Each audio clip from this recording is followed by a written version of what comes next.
Inspire Instructor Podcast, where the learning never stops. Welcome, you wonderful people, to today's episode of Inspire Instructor Training Podcast. Today we have a wonderful guest lined up with Kev Field. Kev is a great trainer and a confidence expert, and he shares all that knowledge and expertise with us today. So today we discuss being responsible for the learners we send to driving test and how that affects your triggers. And our competency for today is, was the pupil encouraged to analyse problems and create solutions? So before we head off to the show, I just want to ask you guys, if you haven't already, please subscribe to the podcast, and also a 5-star review wouldn't go amiss and it would be massively appreciated.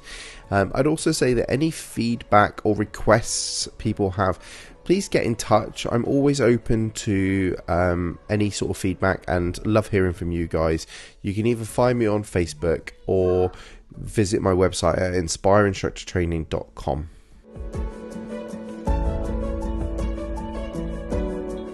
Today we have a instructor trainer, a ADI, a confidence expert in Kev Field. So welcome, Kev, and welcome to the podcast. Thank you, Phil, and thanks for inviting me on.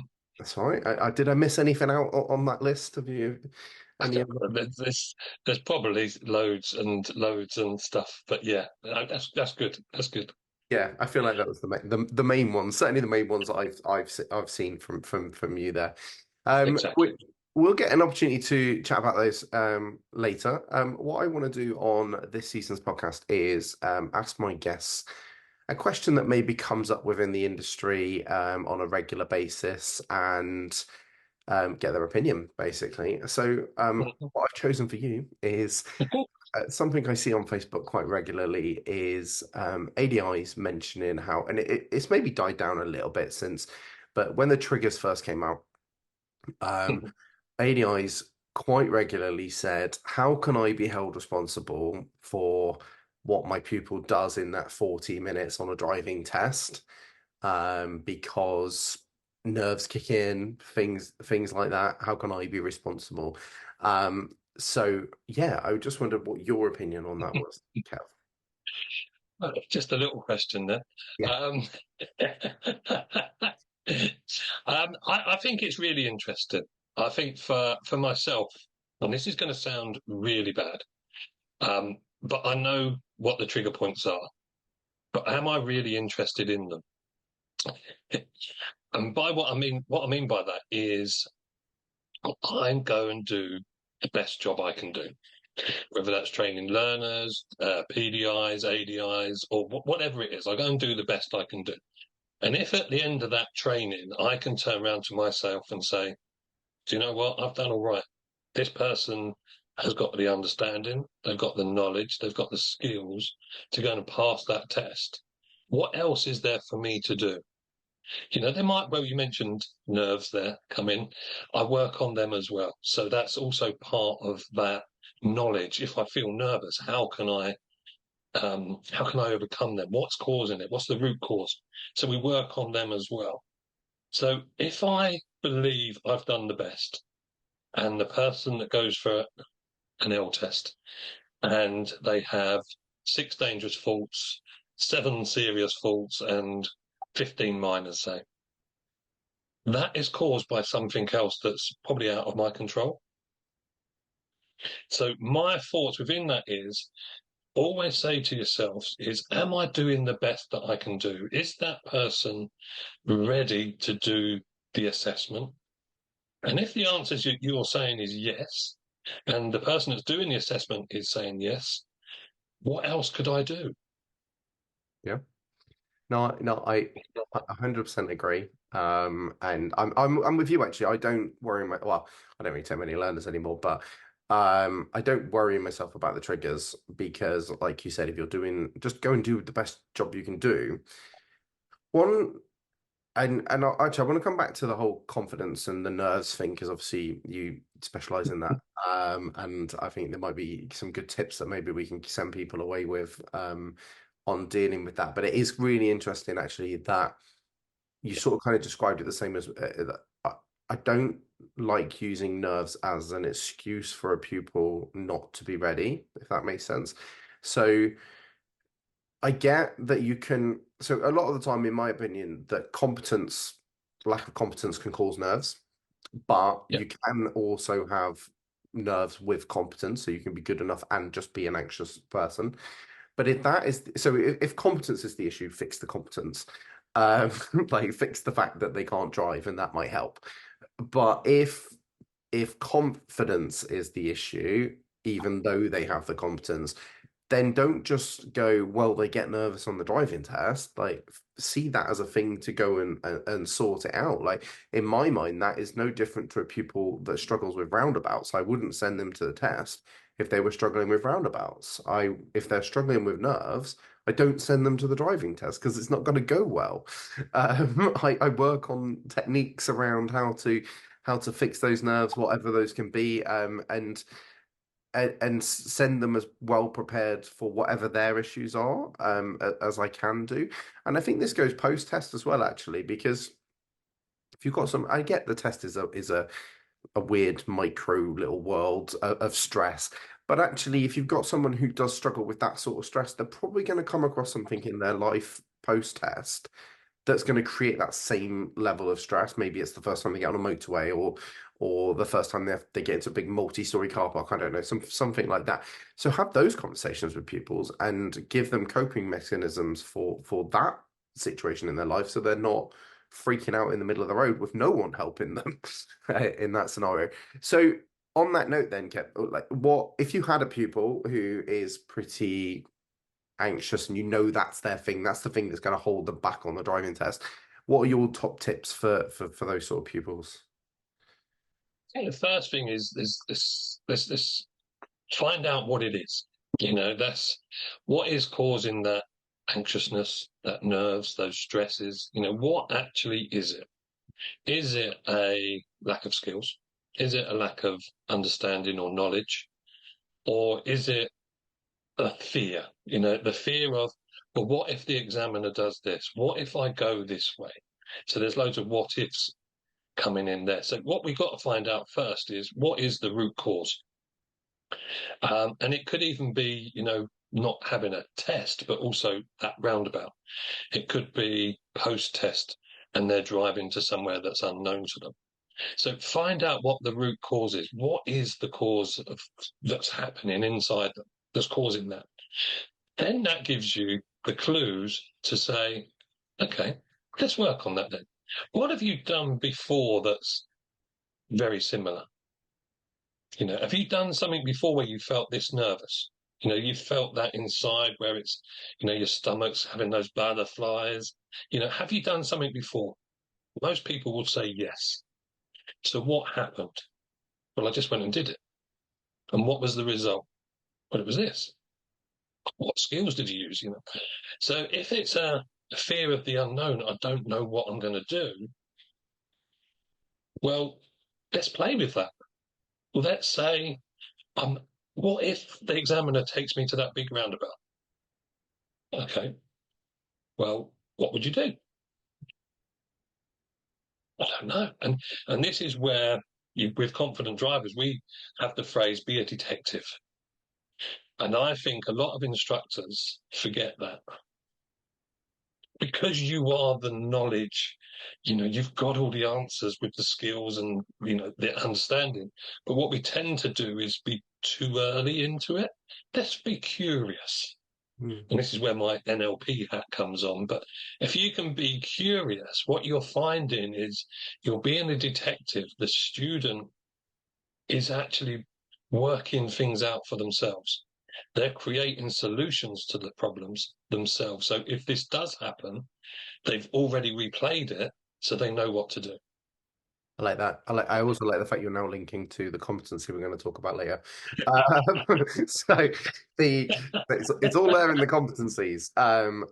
It's interesting that because I use the detective thing as well, and I have done for years. Like even before I was a trainer, I think I talked about it in terms of how I did was Mm. was an instructor. I even use it for pupils actually. In that when you're driving, Mm. I think you should act a bit like go looking for clues, go looking for stuff that's going to mess you up and dangers and stuff like that, and be investigate the road. So it can work both ways in that sense. But yeah, I think probably what we've got to there is that deal with the nerves.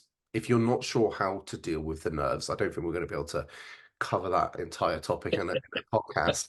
Although you have a lovely podcast that will give tips on how to deal with that, and there's plenty actually. I think and not wanting to plug other people while you're on here, but there are plenty of resources out there in the industry for dealing with nerves. I think if you maybe think back, maybe even just 10 years ago, there wasn't, I can't think of anyone actually 10 years ago who was talking about this. So it's really great that like with the industry now that we have so many different people maybe specializing in certain topics and helping instructors manage this side of the job that maybe they have, Mm. particularly when they're dealing with their part three, they're not necessarily trained in this all the time, depending on the trainer. But I think it's quite, if you're not sure on this side of the job or not, or don't feel comfortable with this side of the job, then go make that your extra training because I think it's crucial. Really. It's But crucial. it's not part of the syllabus, is it? Mm, You know, when you look at the driving test form, it doesn't mention nerves. If you look at the part three, it doesn't mention nerves. So, some people tend to negate that, but I think it's a crucial part of driving. mm. You But know, then it's how many people do you hear say they were fine, but it was the nerves? So like mm, post test, it's almost like the go-to phrase sort of kind of thing. And so yeah, like if that's always the thing, then let's deal with it. Like let's not be it was the nerves. Let's get past that.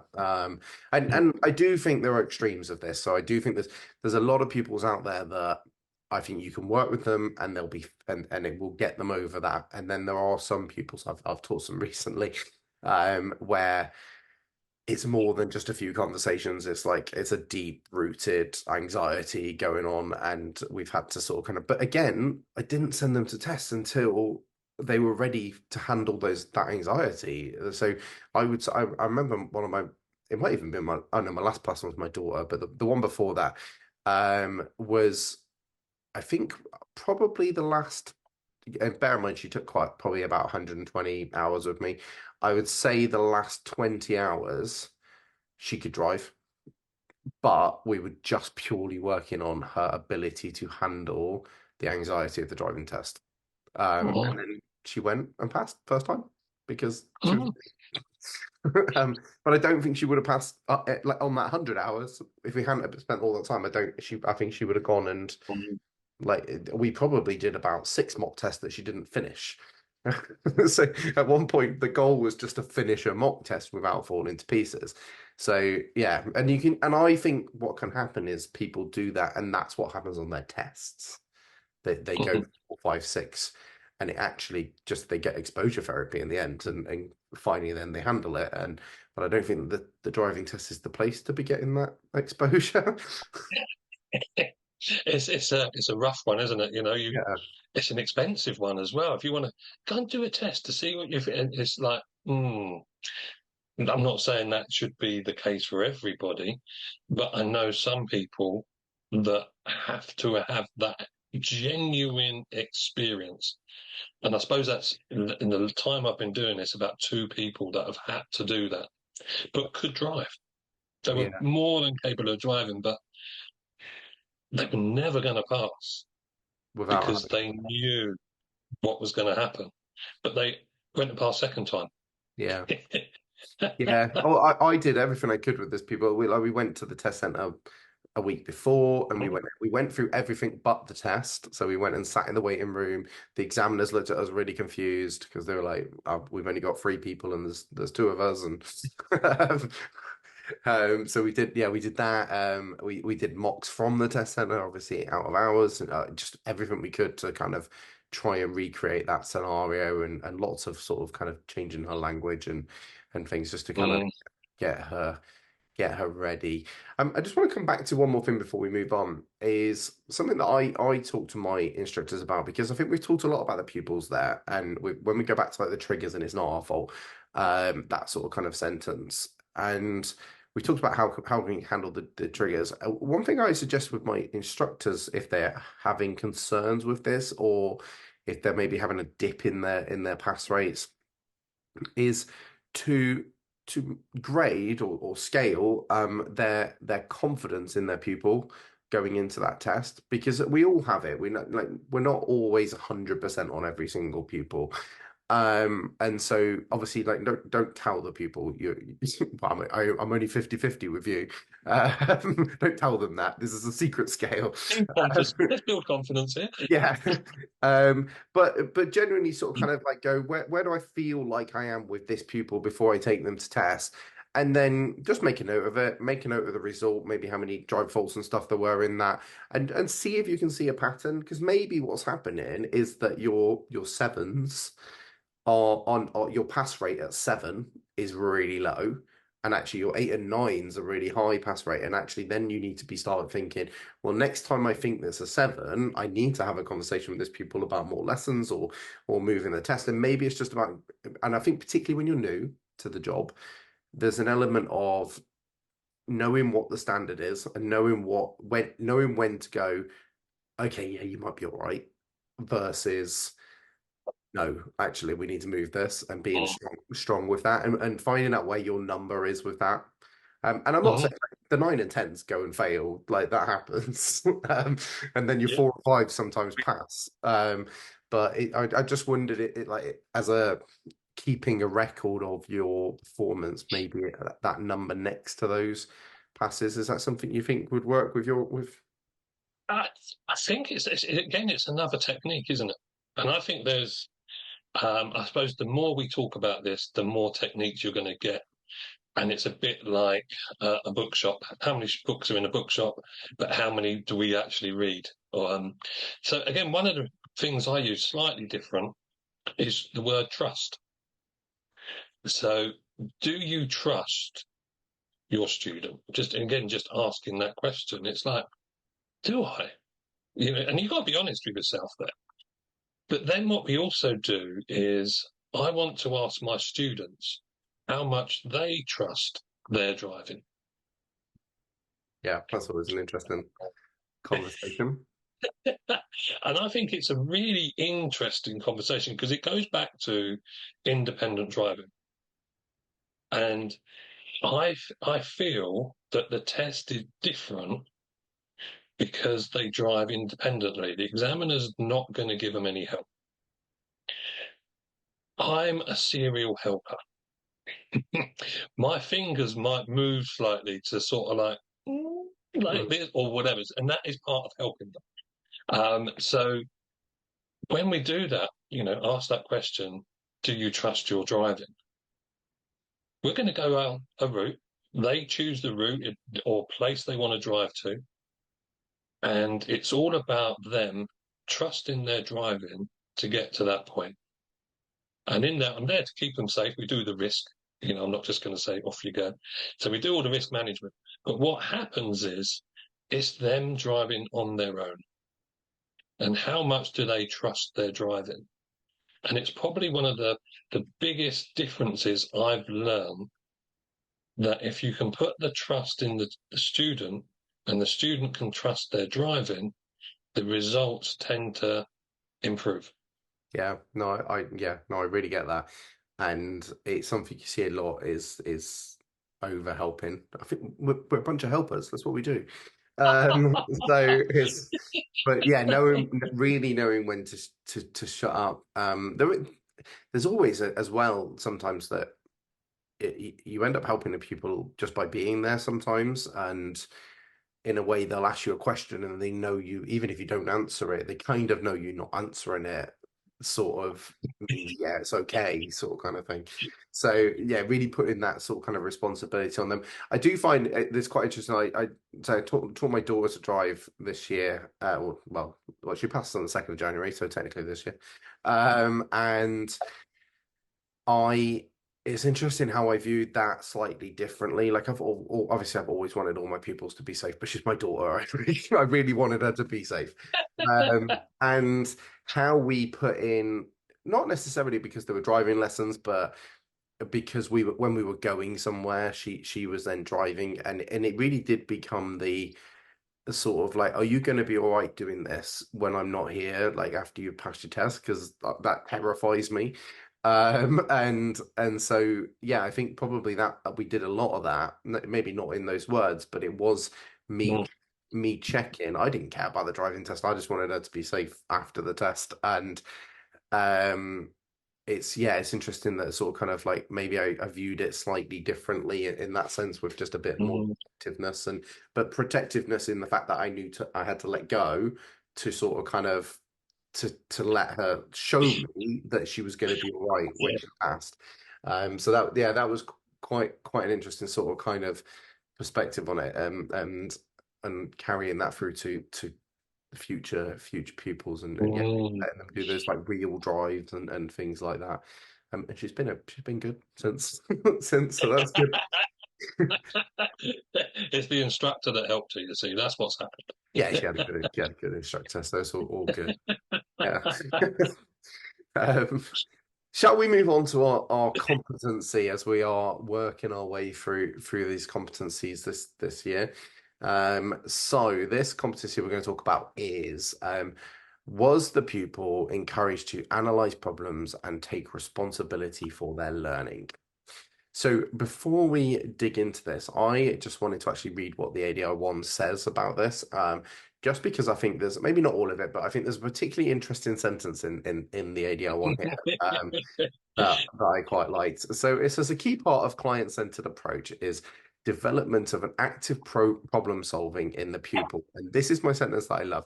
This means the PDI has to provide time for this to happen and has to stop talking for long enough for the pupil to do the work. I'd read that before, but I read it again this morning, and I was like, yes, that is true. They do need to stop talking for long enough.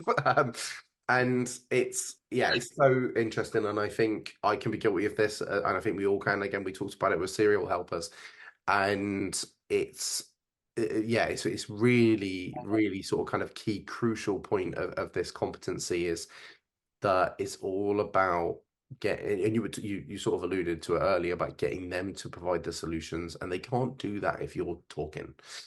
So So basically, what we have to do with this question is just shut up.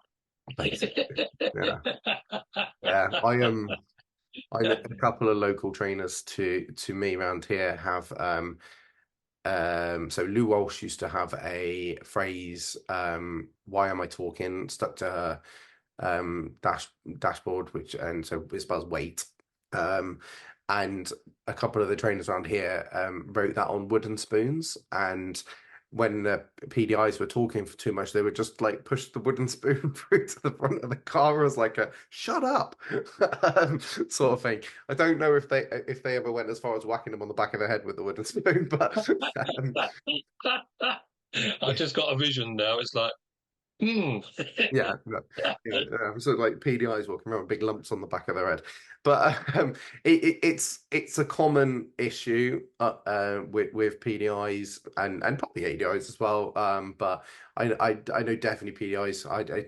For me, I from when I've spoken to PDIs, there's an element of wanting to you particularly on a part three, you're like, I need to show how good I am, and I know all this stuff. So you get that, and the nerves kick in again, sort of, and get verbal diarrhea, and you start talking too much. There's lots of things that I think cause it. So I think yeah, there's definitely something a lot of people can work on. Do you have anything you talk to your PDIs about or ADIs to help them shut up? So I suppose there's a few things you can do, especially if you're a PDI learner. And again, I don't think we do this enough. Is actually video your lessons. I think that's one of the key things there for this one is how much, like you said, how much am I talking? Which you won't really know until you watch it back. And if you can watch you and your student having a chat, And I call it a chat because that's literally what it is. It's having a conversation. How much talking do you do, and how much does your student do?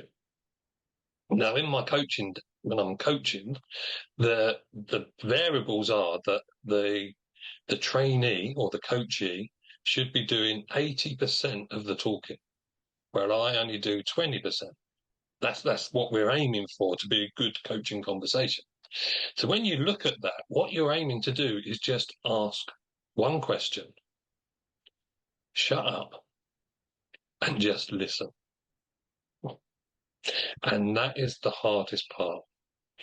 And the first part of that is, was the pupil. So Yeah. this has got nothing to do with you, almost. It has, but it hasn't. But it's the majority of this question is all about the student. And was the pupil encouraged? What does that mean? Well, it means that you've got to encourage them to speak. You've got to encourage them to problem solve. You've got to encourage them to engage in the learning process. And when you talk about analysing problems, and it's like, well, what does that mean? Well, they should be starting to think about what just happened. Yeah, that would have been dangerous, or this what. And what we do is just ask one question and just notice what we get back. People have a set of questions, which I think is so funny, because they say, so what went well on that? And it's like, da, da, da, da, da.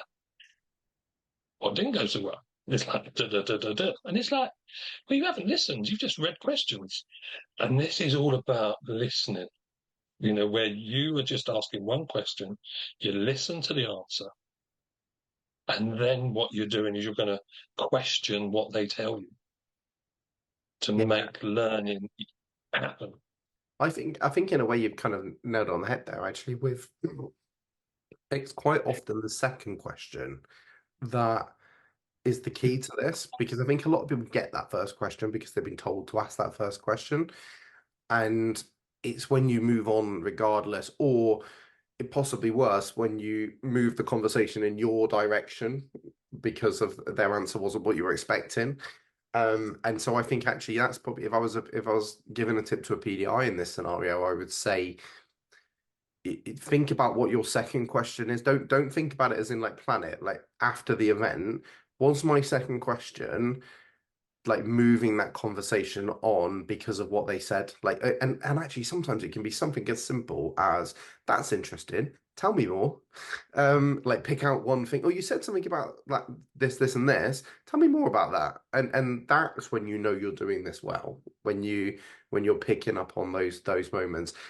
You triggered a couple of things with me when you were talking about your 80-20%. Something I did recently with with a pupil. When I was young, I used to play chess. Um, and this just triggered my idea. So I've downloaded this app on my phone that's a chess clock. Um, and so I put it between them, and then they tap when they're talking, and it really then just has this visual representation of how long each one of them were talking for during this conversation. And that's quite an interesting sort of kind of, I don't judge the numbers. It's there to, in a way, it's there just to kind of it's like the weight stick. It's a reminder. Exactly. Like, if it's there, it makes you conscious of it, and therefore you get a better score. I'm not like secretly doing it behind the back, going, "Ah, look at this." Yeah, but it's that sort of thing. That's how I imagine it. Is this you're like knocking the ball over into their court, and they should have way more of the ball, like you said. The other thing you said about recording yourself, and it's something that we suggest all the time, because it's like probably the most like, yeah, I'd still do it now. I've done it for my instructor training sessions when I'm sat in the back, like training to see if I'm doing the right thing. So it's such a vital sort of kind of self analysis tool. And recently, so for with Inspire, one of the things we do on our courses is we do a sit in the lesson video. So PDI or ADI sends us a lesson, and we give them like feedback within the lesson, and record that and put it back out there. And actually, quite interestingly, one of the most recent ones we did was a PDI talking too much. And To be fair to her, she was really good with her questions. They were the right questions, but the sort of sat at the side of the road actually went on for too long because they'd got the answer they wanted quite early on, but carried on asking the questions, if that makes sense. So it was, and I'd spoken to the PDI since, and she said, "Yeah, I watched it back," and I'm like, "Why am I still talking? Like, move on. We've got the answer." And I think that's what you're kind of getting at is so crucial to look at it that probably with like not you can't always get a trainer with you. That I get that costs money and stuff, but watching it back yourself is super helpful. But actually getting a trainer to watch it, give you some feedback, and then watching it again with that feedback in mind, I think opens it up to like I don't think she would have recognized that without my feedback, if that makes sense. So I think Hmm. having somebody neutral watching it can be really, really helpful because I've done that before. I've watched my own things and somebody is, Lou, for example, actually would watch my lessons and then give me feedback, and then I'd be like, oh yeah, because and because in my head I'd said it differently, and because even when I'm watching it back, I think you've still got what you had in your head in there, and you're adding context that's not actually there. And so you need sometimes a third party to watch that and give you that feedback. So yeah, definitely, I think that's possibly one of the most like beneficial tools for training, and possibly one of the most underused ones because people don't like watching themselves. It's horrible. But that is the main reason people don't do it because they don't want to. They don't like their voice. Hmm. They don't like watching themselves. They don't like looking at themselves. And I suppose doing these podcasts, you've got your Zoom meetings, Teams meetings now. You can see yourself now, and it's more like, do I look like that? What's going on? What's happening? It's like I'm glad this is not video. I'm glad it's just audio. But it doesn't have to be expensive. And a lot of people think, oh, you've got to have these big cameras and you've got to go and buy these dash cams. And you have got a phone. On that phone, it will have a video recorder. You don't need it all singing, dancing, whatever. All you're doing is just capturing that moment on a video. 2 to 3 minutes of just videoing yourself. And that is one of the biggest things I think people should be doing. I don't like the word should, but that is one of the things that people should be doing is not every lesson, just pick one lesson. Just pick one lesson a week and say, do you know what? In this lesson, I want to work on how much I'm keeping silent. When I ask a question, do I keep silent? And just watch. I mean, keeping silent is, I know we're going off topic slightly, but body language talks a lot as well, as we all know. But what was your body language saying and what was you saying? Yeah. That can be so interesting as well. And, we talk about was the pupil encouraged? But if your body language is saying one thing and you're saying another, they're not going to be encouraged to partake in that potentially because you're giving mixed messages. Yeah. Yeah. Be like you're looking out the window, not listening to the answer, checking Yeah, what else did you your. do? Yeah, exactly. Yeah, I think actually when you're saying about it, like it doesn't have to be this big like song and dance and bells and whistles on it. You're right. It also doesn't have to be an entire lesson because I think that can sometimes be off-putting because if you're doing 2 hour lessons, like maybe your memory is not going to fit that on the phone, but also actually that's a big effort to sit down and rewatch that for 2 hours. And I think you lose focus, lose concentration during that anyway. So yeah, do a half an hour, maybe a 40 minutes if you're gonna like maybe make it like a standard check of part three. Like maybe do a like a pick a part of your lesson where you go, right, I'm gonna make this like a standards check. Or it could be like you were talking about your like being silent. Maybe when you pull over at the side of the road and you know you're about to have one of those hopefully really good coaching conversations with your learner, that's when you go, actually, can I just set this up a second and then we'll have a chat? And I don't know if the pupil's getting a bit funny about it. You can add a bit of time on at the end of the lesson or something. But to be honest, I would explain you're about to get the best of me because I'm doing it on camera. So, But that is all that also, if you think about it, was the pupil encouraged to But if they're involved in the lesson, even if it is watching you video yourself, they're going to be more inclined to actually engage in it. Mm-hmm. Yeah, If definitely. you tell them what you're doing, I've never had one person, when I was doing all my qualifications, whether it was coaching or NLP or whatever it was, well, all the qualifications I've been doing, I've transferred all that knowledge into in-car training. And I said, look, I've got this. Can we have a go? Yeah. And they've gone, oh, that sounds interesting. Let's give it a go then. So I've involved them in my learning, and Definitely. I think that's helped them as well. Yeah, if I'm going on a course, my pupils know I'm going on a course, and I'm like, you just watch out next week because I'm coming back with all these techniques ready to go. But you're right, they do, they engage in it and they go, yeah, let's give it a go, see what happens. And if it doesn't work, it And I doesn't think work. that's where the fun begins, isn't it? Why? You can do whatever you want to do on a lesson, as long as learning's taking place. And I think is there a set way to encourage pupils to analyze problems? No, that pupil doesn't even have to talk to you. Some people will go, yeah, but you've got to ask questions, then they've got to answer them, and then you've got to do this. No, they don't. Some people will not talk to you. What suits that student? And if that student will go, just write something down, or they might draw a picture or whatever, that is encouraging them to analyze problems in their way. And if we're being client centered, it doesn't have to be telling you what went well. They could just draw it. Yeah, absolutely, actually. And that triggered a memory of me listening to the SEN podcast, Yeah. SEN Special Educational Needs, and they were talking about this was more for like in schools, how the same so for people with special educational needs, they would be maybe offered a different way of showing their learning. And they were saying, why isn't that just the case for everyone? Like it doesn't have to be special education. Why isn't everyone offered their best way of showing I've done some learning? So for some people it might be writing an article.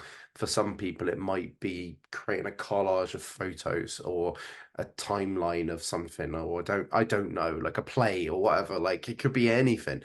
And our learners are no different to that. Like, yeah, let them have their own way of and actually my daughter's quite interested in this. She struggles to articulate what's going on in her mind and getting it across. So her favorite phrase is, I know what I mean. You know what I mean? And when Mm. someone's saying that to you, this conversation isn't the best way for them to show they've learned it. So go show me maybe, or like show me what you mean, or put it on a Mm. diagram or whatever. I love my little toy cars in the car, and that can be a way of them going, oh yeah, it can be a way of them expressing what they mean. Oh no, I meant the car needed to be here. And stuff like that can be great. Or draw it, mind maps, things like that can, yeah, explore some different ways to have these conversations. I think is, yeah, really good point. I'm just having a look at the competency to make sure we've because basically what we told everyone to do here is shut up. The You've been telling people all this time, look, you need to do this, you need to do this, you need to do this. No, no, shut up now. yeah. So analyzing problems for and taking responsibility for their learning. So I suppose yeah, we do need to be encouraging them to have these to come up with the solutions. And I think that's maybe a lot of instructors maybe struggle with that, and possibly because learners can be a little bit reluctant sometimes, like if they're not used to it. Um, I think sometimes you have to train the pupils to be able to do this, if that makes sense. So they're not used to being asked, like, how would you do it? What would you think we should do differently? And particularly, so that I think maybe in the school system, they're not necessarily always asked to do this. So they're coming into this, and you're suddenly maybe possibly even the first adult ever to have asked their opinion, and it throws them. So you've got to train them a little bit. But also, if you haven't been doing it, so say you go on a workshop or something like that, and you go, okay, right, or you listen to this podcast, and next week you're going to go, right, this is what I'm going to go do. It's a shock to their system as well. So don't expect them to suddenly go, "Oh yeah, thank you. I've been waiting for you to ask me all these things." And then some will, and some you need to sort of eke it out. If you got any ways you get like you do that with with pupils who are maybe a bit more anxious, like to eke it out? I this is where it becomes really, really interesting. On a first lesson, this is where it starts. And people say to me, you can't ask someone on a first lesson what they want to do. And I've gone, yeah, you can. Because they normally say, I don't know. And I say, if you did know, what would you do? Um, but again, it's getting used to that student, isn't it? They might say, I don't know. And, it's their favourite place. Oh, yeah, I want to go somewhere quiet. Brilliant. To me, that is the first time they've made a decision. I want to go somewhere quiet. And we negate that because we were going to go there anyway. Because that is what we do. But they making that decision is like, fantastic, well done. And that is starts the ball rolling. From that day one, where do you want to go to learn? Oh, somewhere quiet. You can then build on it. The next part is how far do you want to drive? Well, I don't want to drive too far. Okay, well, pick somewhere down the road that you want to drive to. We're not going to change gear. We're just going to move off and we're going to stop. Where do you want to go to? That point there. Brilliant. So already what you've done is you're encouraging them. And then 9 times out of 10, something will happen. They won't check the mirror or whatever it is. And you can just ask them, how did that feel? Most people say, what did you do well? But how did that feel? And that then attaches that emotions to it as well, which a lot of people don't do. And all of a sudden, it's like, yeah, that felt quite good. It was nice and smooth, or whatever it was. And you've opened up a door. So my tip for this one to analyze problems, start from day one, so that when it comes to lesson 15, 20, 30, whatever it is, they're used to you asking questions. And they will turn around to you about lesson 20 or lesson 30 when you pull up at the side of the road and you say, right, and they say, Kev, I know the questions you're going to ask. This is this, this is this, this is this, this is this. And I go, I'm just about to ask a question. And they go, so what I'm going to do next time is I'm going to do this, this, and this. And I say, so what would, yeah, but if I don't do that, this, and they're in this mold already, so whatever it is, work with them from day one. Yeah, no, I'm listening to that conversation, thinking, yeah, my pupils do that to me, because they're used to it, like you said. Like sometimes you don't even have to pull over. The incident will happen, and they'll go, "We don't need to pull over, Phil. I know exactly what I did wrong." Like they know I was thinking about it, and they're already sort of kind of into that. I've already got my solution. I'm off. Right, let's go do it again. And actually, yeah, brilliant. Because you were saying like don't necessarily have to verbalize it. And like if they told me they've got a solution, I'm like, go show me. Let's go see what happens. I'm here if you need me. And that's all about facilitating learning. Like it's their learning process. So let them be in that process. And I do love this idea of starting from the start. And I'm the same in that sense, starting from that lesson one, encouraging. That's what I was saying about maybe when they come from a school scenario, they're not used to that, and you've got to get them from day one. I suppose my only thing is obviously if someone isn't already doing this, they're going to have a bunch of pupils that aren't day one. So maybe like we talked about earlier, it's about saying, well, I've listened to this thing and I want to start doing this. So it's going to be a bit different for a while.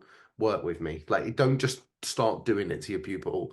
Like And let then them. they're saying, well, I don't know what I want to do. You're Yeah. the instructor, you tell me. And this is where that conversation ends up.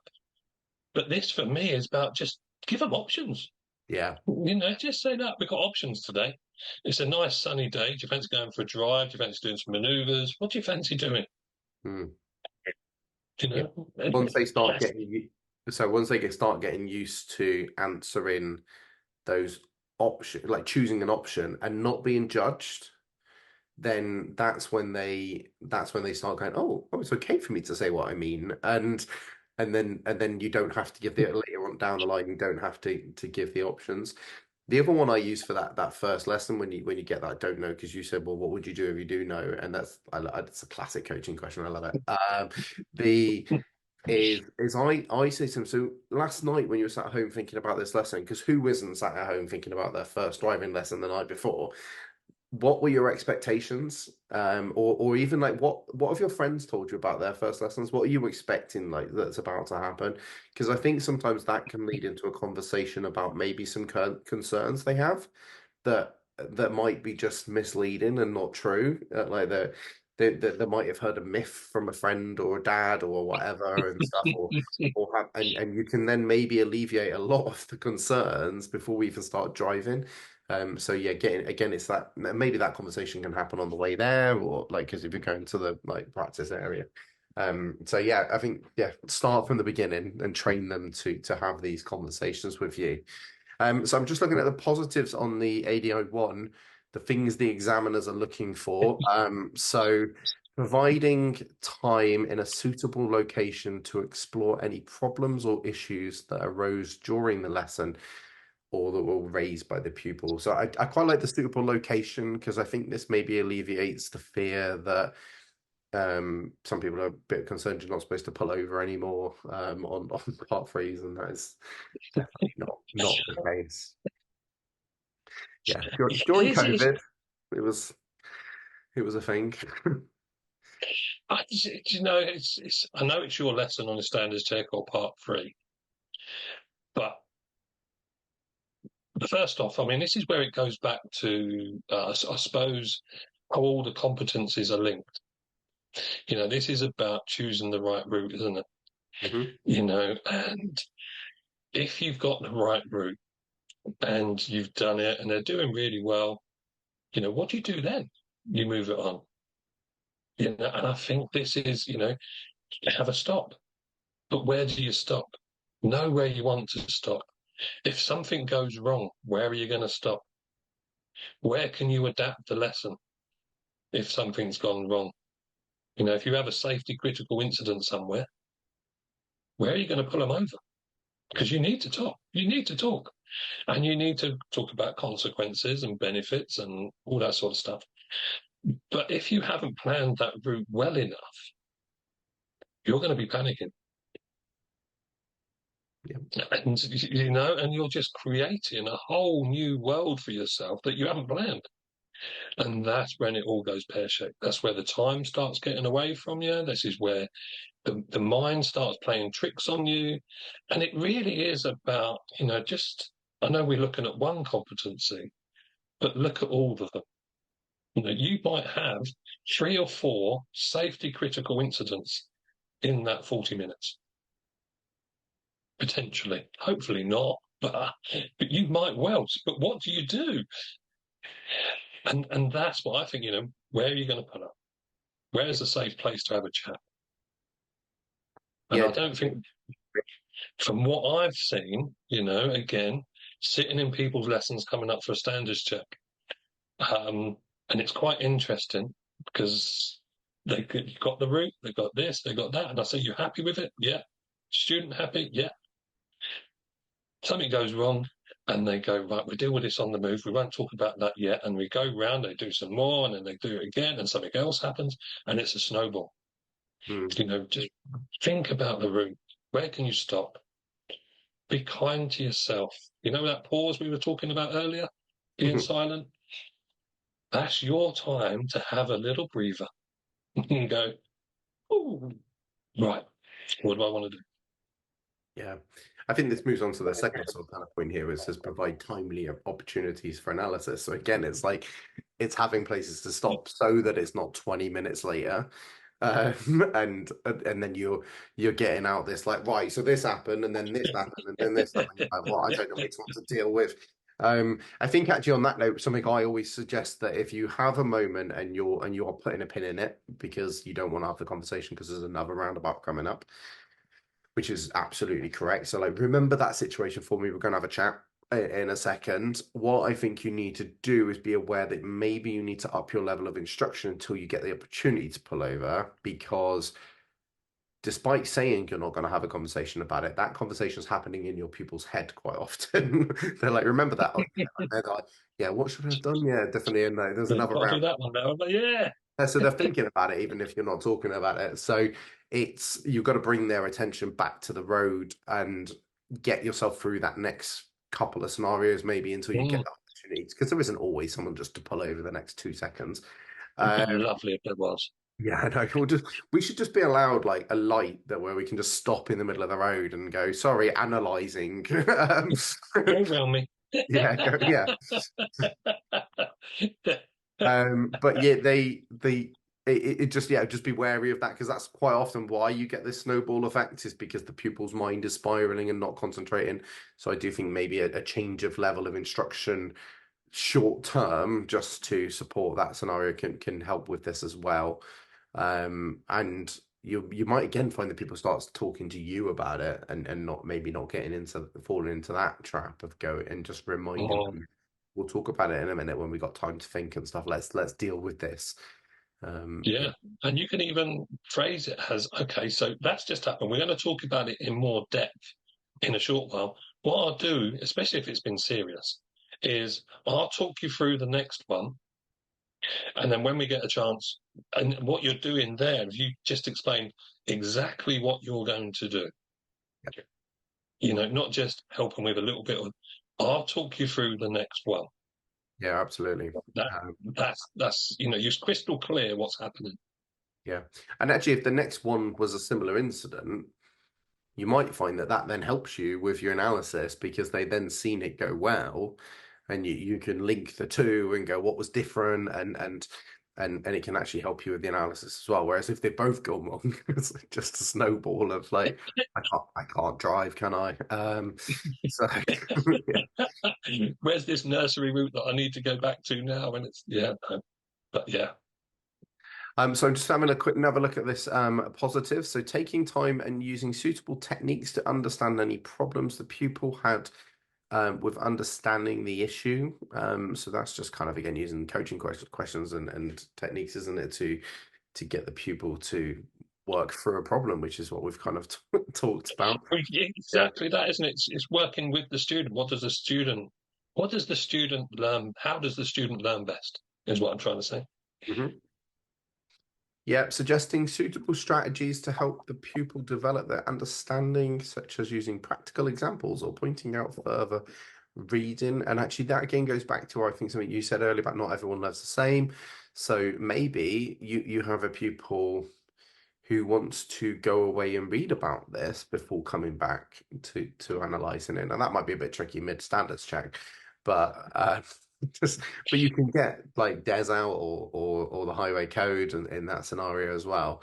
Um, I think just mentioning it, oh yeah, yeah, do you know? I think that's one of the things here is this has happened. What do I want to happen? I want them to go away but you can't get them out of the car because you're mid lesson or whatever it is. So just mention it, hmm reaffirm it at the end of the lesson. So what are we going to do? Oh, I need to go away and watch this video, tell you the differences and what I should be doing and what I shouldn't be doing. That is part of what this is about as well. yeah, definitely. I think this actually they just triggered a memory there of something Stuart Lockery describes as pre-work rather than homework, which I love the phrase and how he will then sort of have this scenario where I don't know we're going to go do roundabouts, right turns for the first time next week.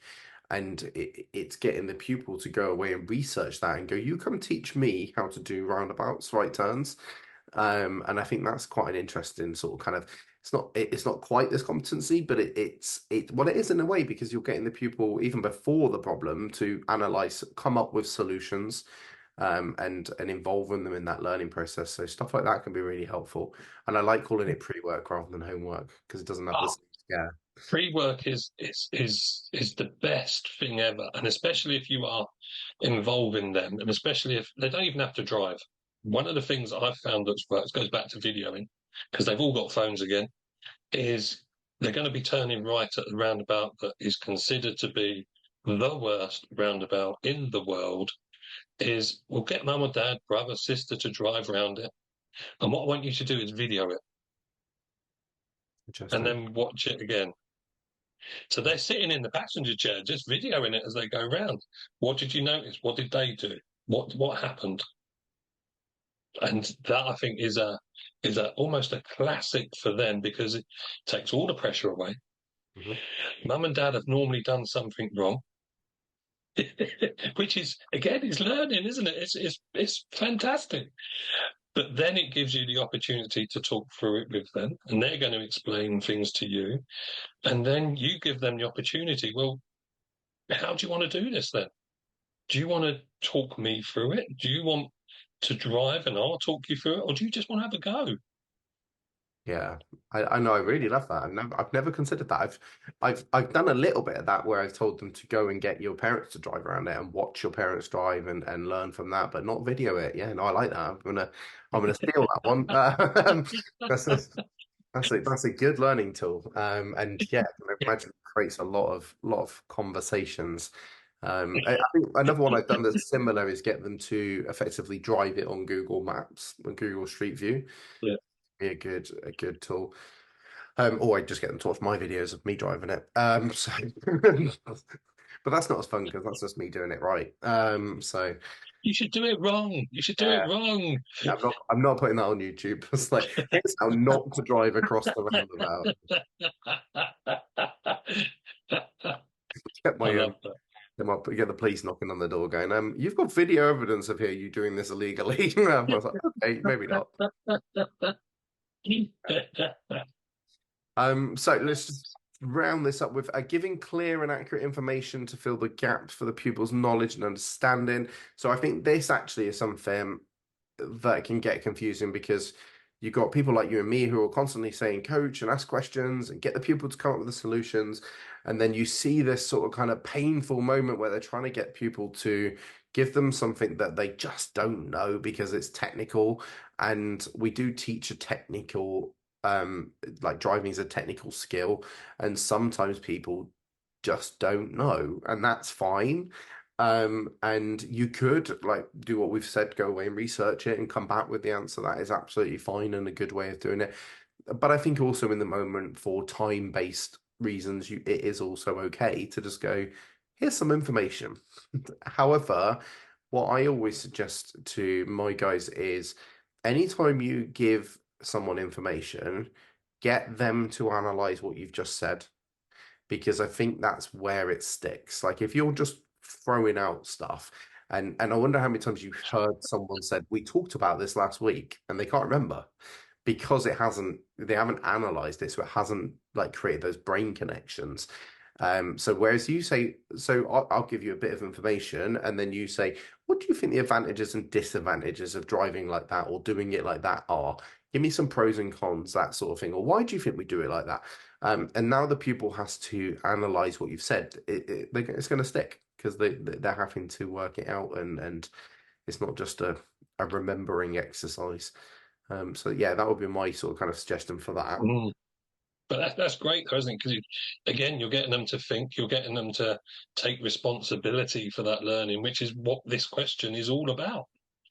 You know, at the end of the day, this is what you're trying to do. You're trying to get them to take responsibility because you are not going to be there after they pass this test. Yeah, and actually, just that sums up the next line perfectly, which is leave the pupil feeling they had responsibility for their learning.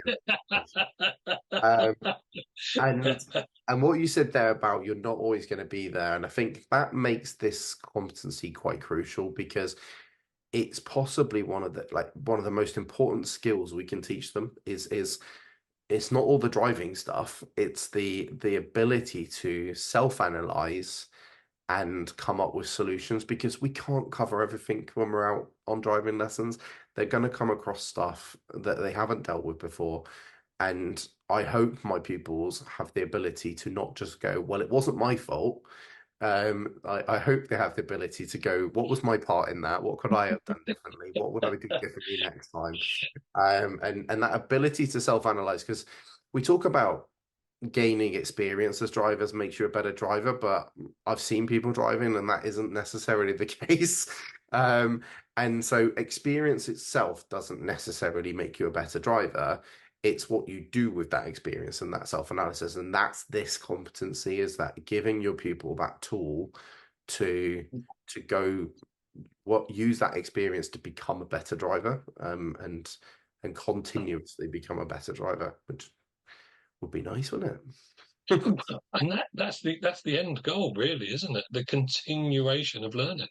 Yeah. Because that is what you do when you're driving.